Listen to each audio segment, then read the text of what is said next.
Hi, Claudia. Okay, wait. I need to find you again. Like I need to Okay, there you go.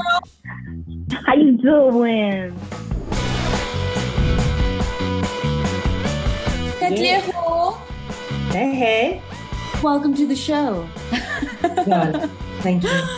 You know, throughout we can see Tati making some very questionable decisions. How do you personally, you as Katlego, how do you feel, or to what extent do you think people should be held accountable for their decisions, even though to them it may have seemed like the best decision to make at the time? I've got a thing about truth. And, always within any relationship I have, I'm always like, listen, just tell me the truth. Just be frank with me. I can take it. I'd rather hurt from the truth than hurt from deceit and lies. So I always feel people must be accountable for what they do. I always feel that it's important. Your integrity is always important, particularly in interpersonal relationships. So for me, regardless of how she justifies it, at the end of the day, if she must be held accountable, then she must. Okay. Yes. Was it scary when the border shut down and your husband, James Alexander, who was on trackers, was in the US and you were here? I feel like was quite adept to lockdown because in LA, you are basically in lockdown.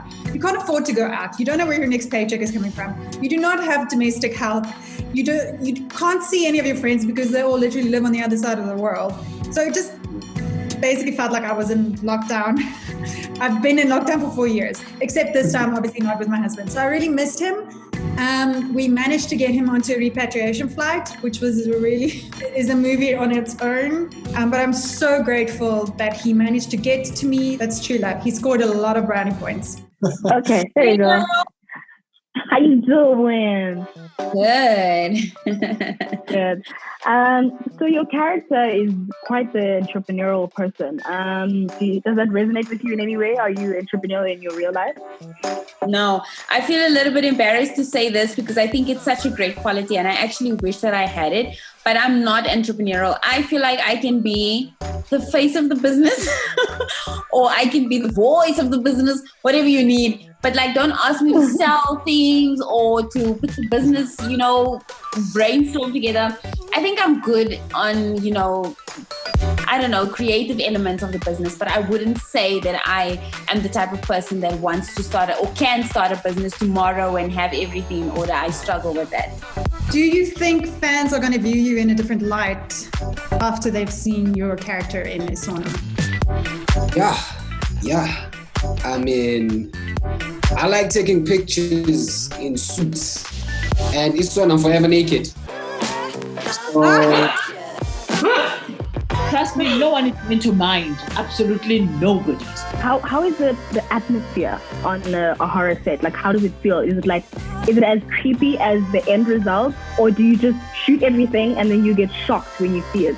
It's totally a shock when I see the end product every time. Most of the time you're shooting at broad daylight and you don't hear the squeaky doors and the weird whispering voices. That's all in the editing. So a lot of happens in the editing room.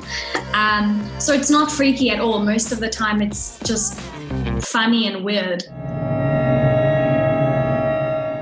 How did it feel to play a character that is so close to Charlotte Matleke, if I'm saying it correctly? Hey! It was very loosely based on her, and I knew it. But it was also, it gave me responsibility. Yeah. Carry out the character respectfully, telling a narrative as closest to the truth as possible. For me, it was really, really important for this role. And I hope when she watches, she thinks, oh, wow, actually, that's exactly how it was. But it said you were looking for 2 teachers. Mistakes happen. Hello! Looky here. What do we have here? You've told us that you're an author and we know that you're a singer as well. Can you elaborate more on that? Okay, I like writing a lot. I write books. My first one is essays. It's a memoir. It's called To Kiss the Sun and Embrace the Moon. In terms of singing, I have a band. We do a lot of live performances as well. I have an album out. I sing jazz music. But then when you do performance, then you end up, because I do a lot of corporate, you end up singing Captain Van de Sailor as well. Captain, yes, man. You know, and then you start singing op die telefoon draai. Luister na die gesprek. Hoe oud word jy nou weer? 10.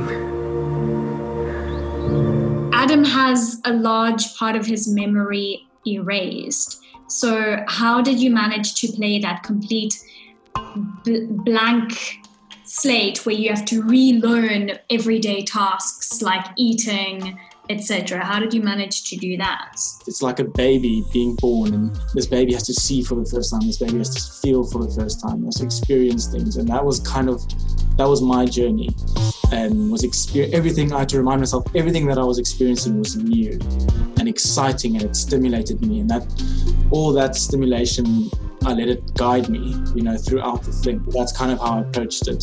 And that's also quite an interesting just life lesson, learning to see things for the first time with like fresh eyes and practicing gratitude then in that way. So that's awesome that you were able to do that.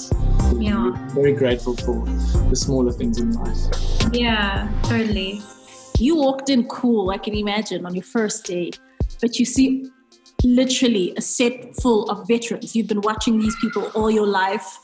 How do you feel? I was almost actually brought to tears on the first table read. So I got there early and I did what I did and then sat down, and then, the producers walked in. So I know them. So I was like, hi guys. And then the cast started walking in one by one. So with each person, I was like, am I in the right room? Did you have your really in the on? Did I? Yeah, yes. No, definitely. Like I was just sitting there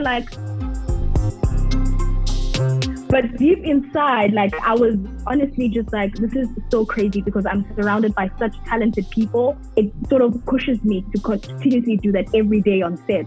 And I think it's absolutely amazing to be surrounded by such amazing people. Yes, tell us about working with pregnant bellies on set for the scenes when you were getting your ultrasound done by Anel. How did that go? Yeah, so that was super interesting because I actually had 3 pregnant bellies. That Bryce Bowers, he's the wardrobe master. He got a silicone pregnant belly in from the UK, used that for the scenes where she was heavily pregnant, and as well from when she's just given birth, she still wears the 9-month-old pregnant belly, because even if your body were to bounce back, it wouldn't bounce back within a day. The skin is a bit stretched, you're a bit swollen, and I think it just embodies the character much better to have shown that.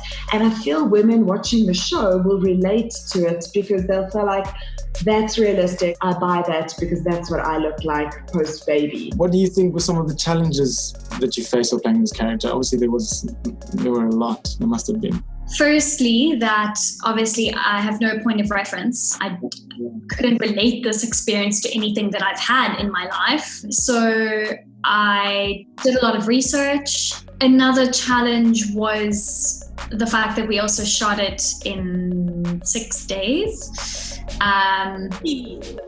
So the pace and having to go home every evening fully bloodied and disgusting and gory and wake up a few hours later to go shoot again.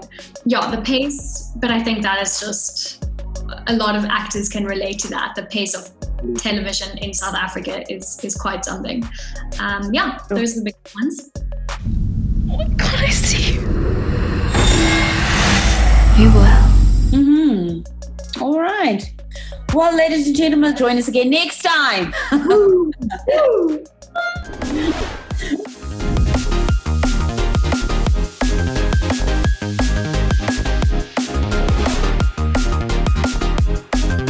Trackers, I'm not done yet. I'm still following that one. I thought it was so nice.